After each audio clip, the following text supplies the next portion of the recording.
welcome to Does the Team Think? The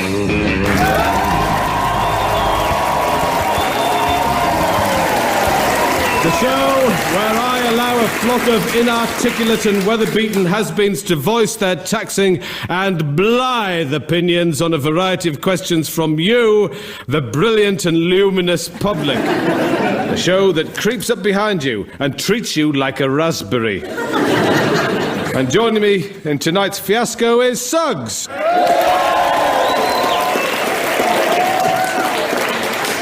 Suggs runs a cheap and unsavoury bed and breakfast in Dover where, he says in his advert, each room has its own transistor radio, curtains and padlocked doors.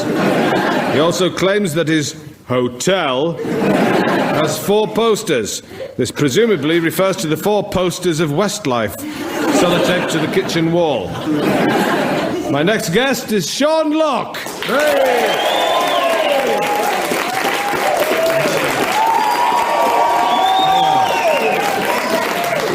Sean, who incidentally is joint owner of Suggs's hotel, is a kind of Jekyll and Hyde style character. When he's in must, like a bull elephant, he's often seen hanging around Dockland brothels, jumping up and down and stamping his feet, tonsing, examining dog ends and shouting what sounds like "farf" at passers-by.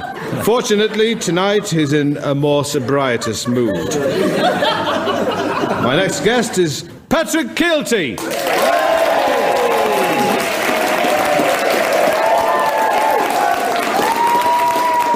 Pat, in his spare time, is a kind of circus hypnotist and is a proper practical joker with it.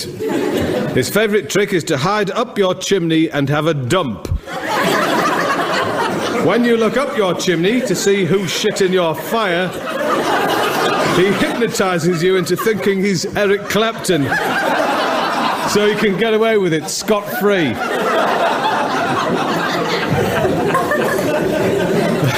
My final guest is Liz Smith.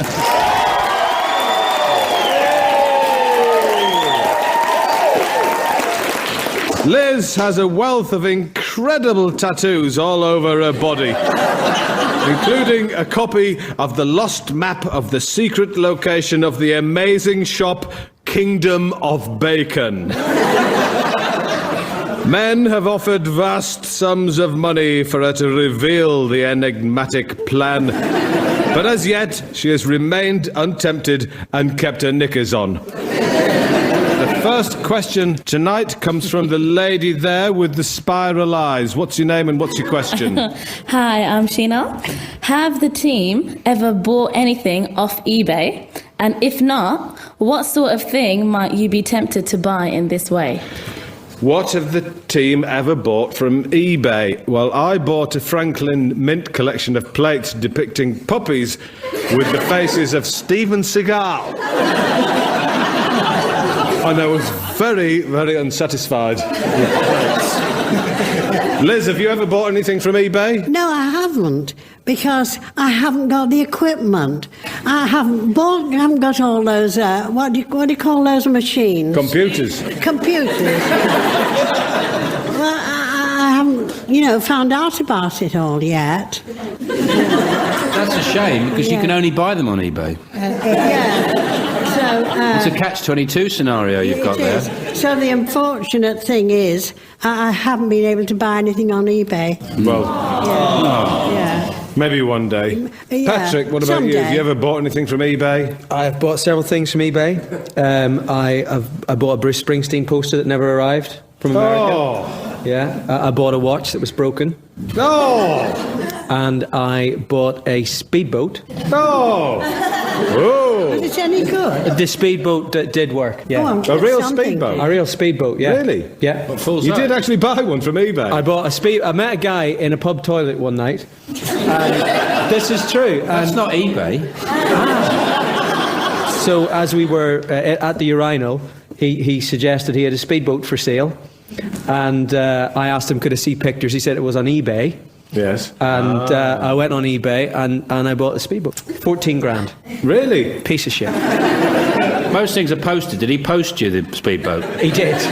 Special delivery. Blimey. Yeah. So I assume the postman, if you weren't in, had to leave a card. Didn't try and shove it through. The postman couldn't get it through the letterbox, no. And it turned up with a ab working kit and a speed reading kit. Do you know, I don't feel very encouraged to take up eBaying. No? Yours don't sound terribly successful. No, the Bruce Springsteen poster, I'm still very upset about that. I think I'll wait a bit longer.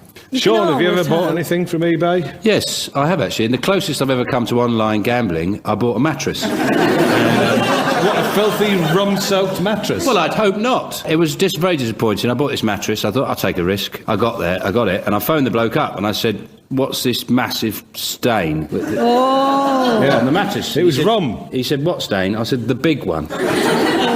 And I said, "It looks like a very large man who might be the president of a drinking society has had an accident."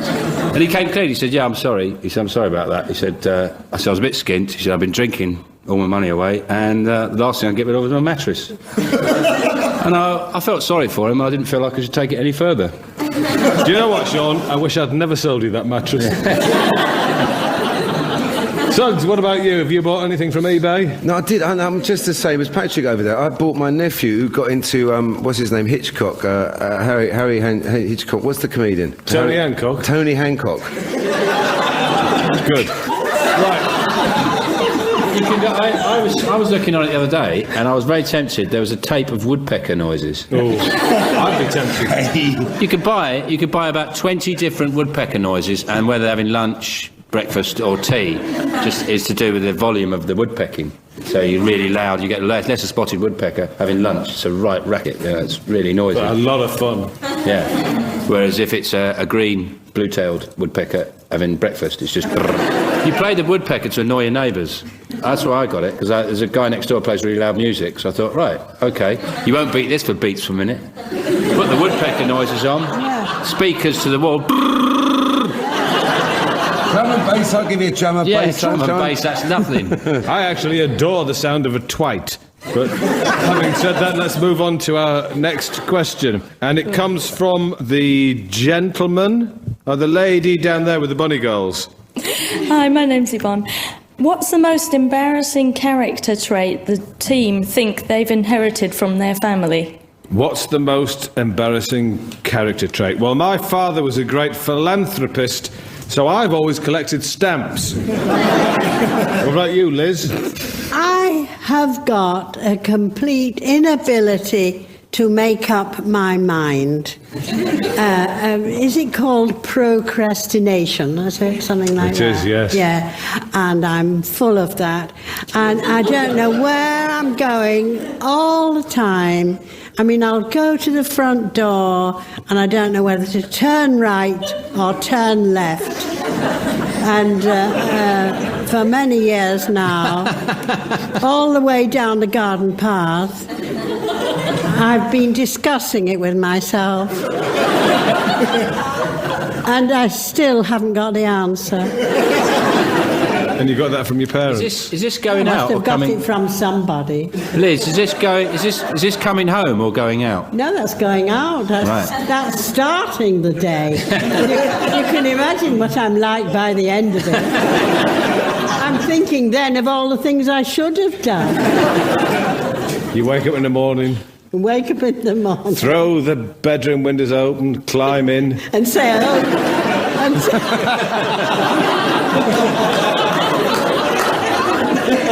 Sean, what about you? Inherited anything? Yeah, I've inherited a terrible trait of my dad's, which is a sort of random, a mixture of sort of jazz, stroke, bumbling, sort of humming. He sort of goes bum bum bum bum bum bum bum. It's like it's his terrible jazz band that he's been allowed to join and ruin. With no tune? He just walks around the house and don't go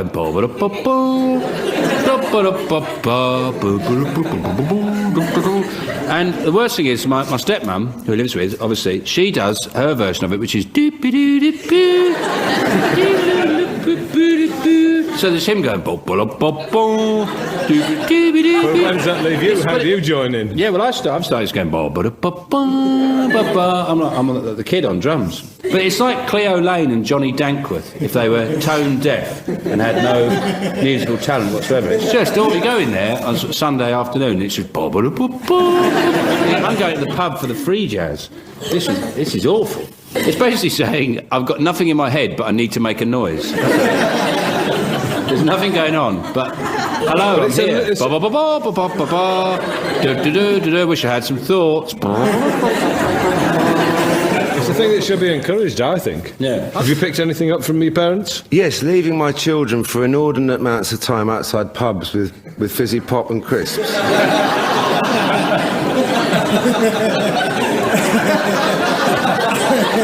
While they How long are we talking? While they stare wild-eyed through the letterbox to see if they can recognise my knees. Please, Father.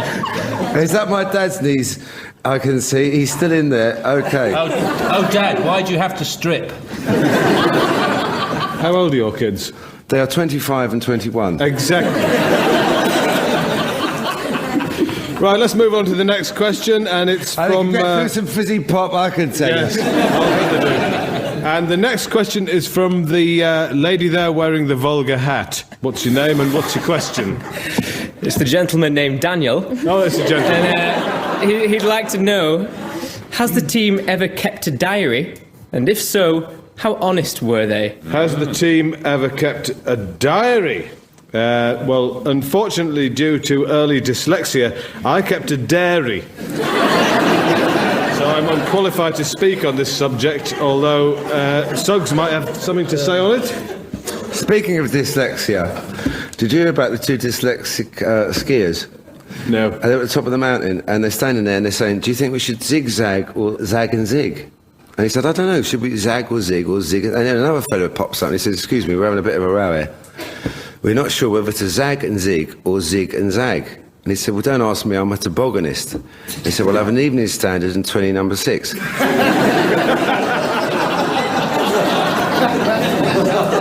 you wrote that in your diary?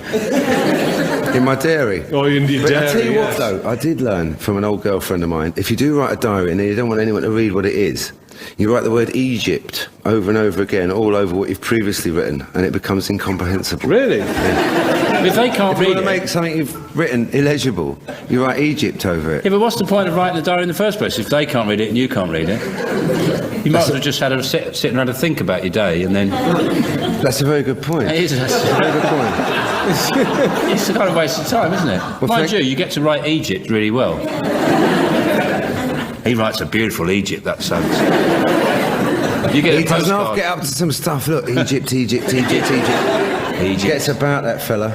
Egypt. Where did you go on your holidays? Egypt, several times.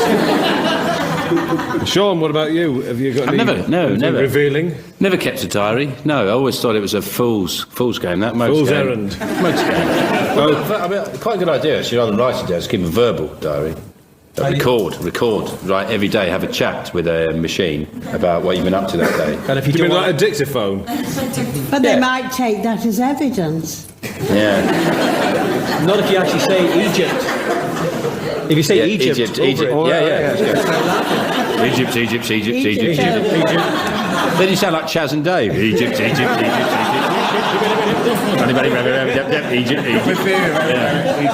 Egypt, pyramid, You got more Egypt than Sainsbury's. Why don't you get it off your chest? Egypt. Get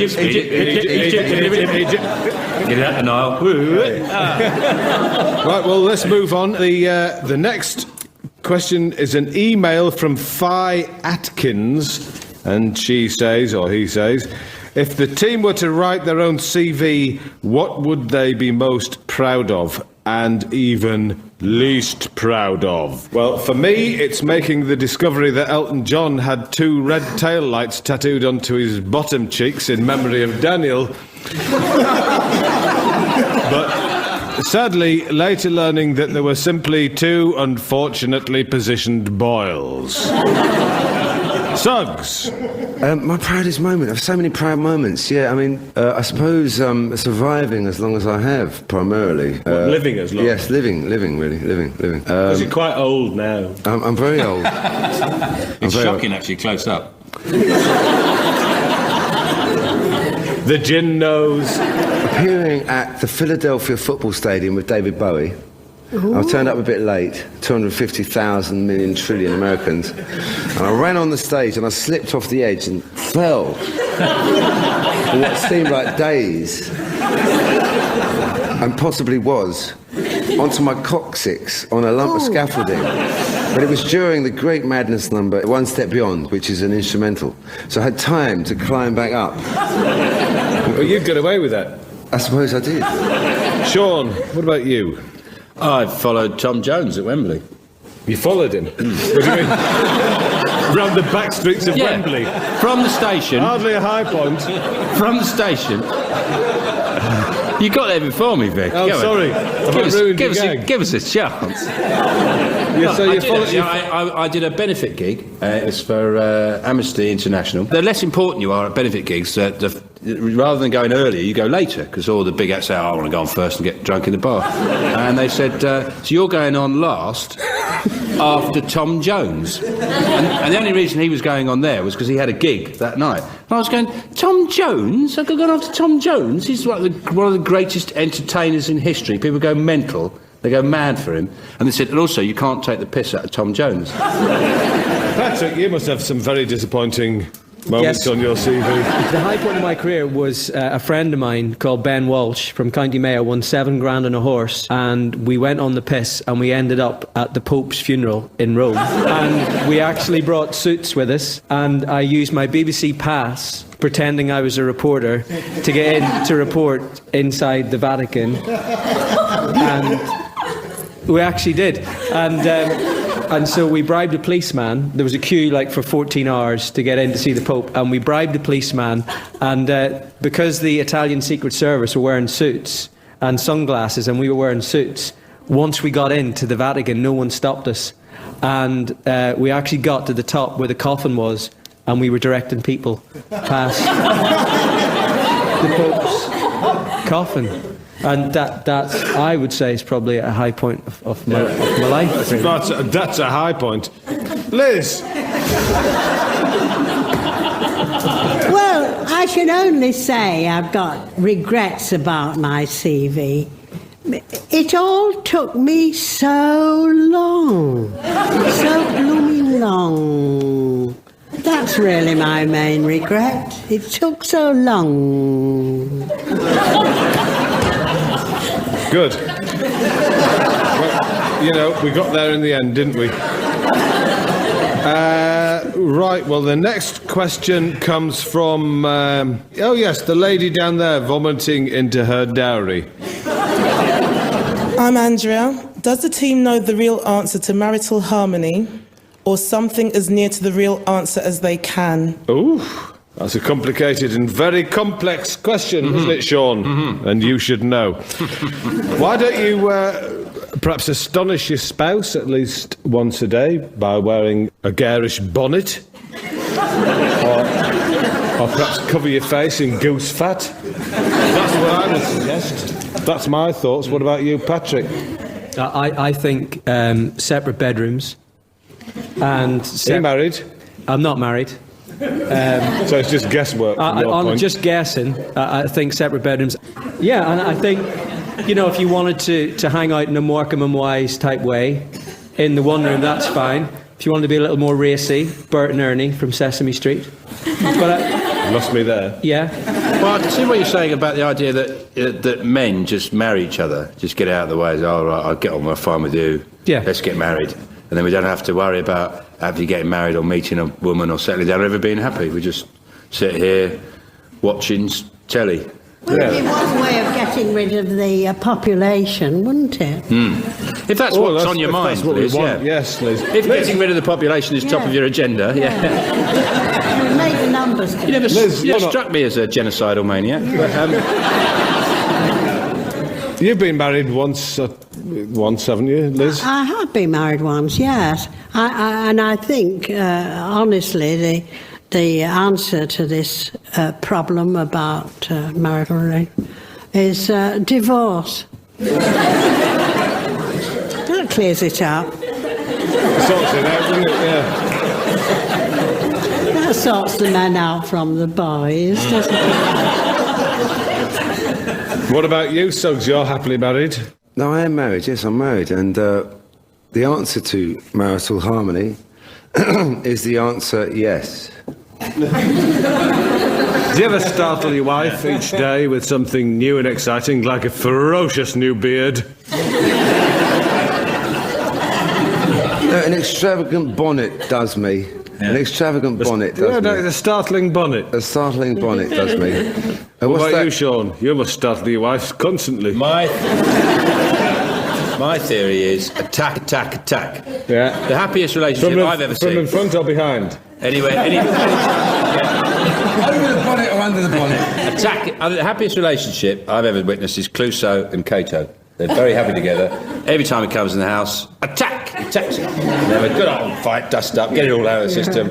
If your wife's coming home, whatever, and she's with the shopping, you're hiding behind maybe a false door you've built into the house. She's relaxing. Oh, God, it's so nice to be home. I'll put the kettle on. And then you... Come on, attack her. 10-minute, really big fight in the kitchen, using anything you can get your hands on. And then hopefully someone rings, and then it can end. Because usually at Clouseau, it's like the phone goes, doesn't he? Stops. Yeah. And I think that's very good. But I also think what Suggs is saying is, yes, my theory about it is I've got this system, I call it lose, draw, win. So if there's any other problems, any disagreements, I just say, yeah, you're absolutely right. Yeah. Is this like the pools panel? Well, you Pool's just say yes. drunk. I like the idea of the trapdoors. Yeah, I know, yeah, you would. Yeah, I'm very keen on that. But yeah, what you do is you say, if there are any problems, you go, yeah, you're absolutely right. I've messed up there, it's all my fault. And then it calms down. Then about half an hour later, you might bring up the fact that maybe she might have overreacted about it. It wasn't that such a big a deal in the first place. And you got your draw. In fact, why the hell? I've left school, I've left home, you know, I work for myself. I should never get bollocked in my life, really, should I? And then the win thing is when you attack them. We'll move on to the next question then, from the woman down there with the stocking over her head. Take it off, darling. Hi, I'm Mush. Does the team think there's ever an acceptable time to pick your nose? Is there an acceptable time to pick your nose, Sean? Do you think so? Absolutely. I've been in that pickle myself. I fell asleep once in what I thought was the shade. And as I lay sprawled out on this lovely dewy meadow, my fingertip got sunburnt. It was the only bit that was in the sun, just the end of my finger. And I had no sun cream. And the only place to protect it from the evil sun's rays was right up my schnozzle. And I had to walk 30 miles to the nearest hospital like that before they could repair the molecular damage. I think the best way to pick your nose is using your thumb. You get a better purchase, for one thing. In fact, I did it myself this morning. And I pulled out a plum and said, what a good boy am I. What about you, Liz? You're picking your nose as we speak. Yeah, well, I think... What have you got, anything good? It's a very desirable thing to do. But as long as you do it with discretion, excellent. I'm Patrick, all for it. are you a nose picker? I am. The nose picking is like barrel making. It's a lost art. I think that it should be encouraged. You've got quite a slender nose. Well, you see, does that mean that you've got to have slender fingers? Well, it does, but go with a little finger, generally. You see, the thing about picking your nose is the word picking. If you blow your nose, that is just a random clearing off the nose.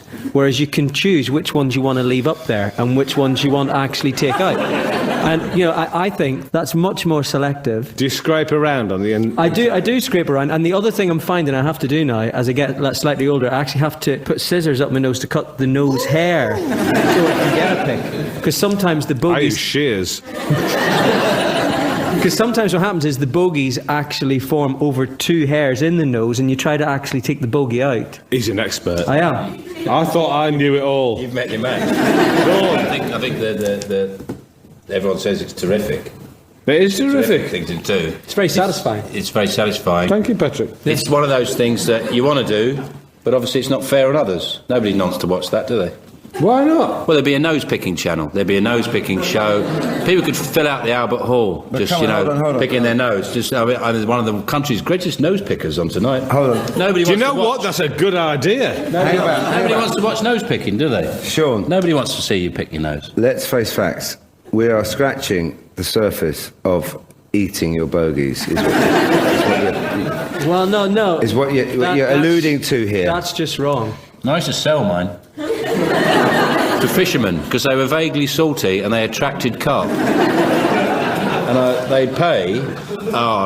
This was tuppence bob a halfpenny in the old money. And I'd pick it off and he'd put it on his hook, and within seconds he had a lovely barbel. Well, do you know what? I try mine every morning and I find them very unsatisfactory. My final question is my question, and I'd like to ask the team this. Is it polite to genuflect in the presence of dignitaries like Bruce Forsyth and Sir Alan Sugar, or should one prostrate oneself? Patrick, you're a good Catholic boy, aren't you? I am. I think it really depends on the dignitary. What about Ronnie O'Sullivan? Would I genuflect in front of Ronnie? Yeah. Yeah, I think Ronnie deserves to be genuflected in front of. Jimmy White, most definitely. Jimmy White? Jimmy White, I would Really? genuflect in front of You Jimmy. so there are certain people you would genuflect in front of? Yes. Jimmy White probably just put his pint on your head. I'd be more than happy with that. Is there anyone that you'd prostrate yourself in front of? I don't know. I think that's a bit much. Tom O'Connor? Possibly Des O'Connor. Des O'Connor? Des O'Connor. Des. He's got a point, hasn't he, Sean? Well, especially Des with a gun. Sean! Just get down, hit the deck. Des has got a gun, he doesn't even know he's got a gun. He's just waving this, someone's giving him, he thinks it's a hairdryer. I met Des O'Connor. Did you? Des could shoot anything in this room. Get down. Des has got a gun. Would you genuflect or prostrate yourself in front of anyone? Well, Alan Sugar's, on record as saying he wouldn't like that sort of thing, would he? He doesn't like liars, cheats, bullshitters or arse-lickers, which makes him quite fussy, really, doesn't it? I think the best way to greet Alan Sugar is in a headlock. I think he'd respect that. Just go, I got you in a headlock. What are you going to do? What are you going to do? And just like rub your knuckle into his forehead a bit. He'd like, I respect that. Respect that. You're treating me like crap. Yeah. Best way to treat Bruce is to speak very slowly and loudly. I think he appreciates that. Tell him he's good. Mouth the words back. Hello, Bruce. How are you? Very good show. Good show. No, Bruce is a godlike entertainment figure. I wouldn't mock Bruce. Liz, you must have prostrated yourself in front of many a gentleman in your time. Yes. But if I had to meet Sir Alan Sugar, I think I would have to do it with a paper bag over my head and ask his permission to lift it. Very, very, very good answer. I'll tell you what, Liz, that would definitely throw him. Well, I should try it sometime. Yeah, I think that's a good approach I'd like to take the with privilege Sugar of Man. trying such an exciting moment. I don't understand why instead of he hates liars, cheats, bullshitters and arse-lickers, right, which is business is full of, why doesn't he say, I don't like stupid, lazy, incompetent idiots? Because that's the real problem in business, isn't it? Not liars, cheats. You do very well in business if you do that. In fact, you're an idiot if you don't. Quite right, yeah. What a valid point to finish off on, Sean. I thought so. Right, well, there we are. So, dear listeners, that brings us to a close of today's scrutinisation.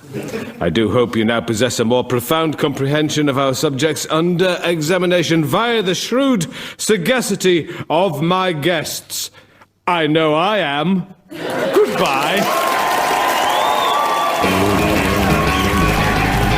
That was Does the Team Think with Vic Reeves and this week's guests, Suggs, Patrick Kielty, Sean Locke and Liz Smith. It was written by Vic Reeves and was produced by Paul Russell. This has been an open mic production for BBC Radio 2.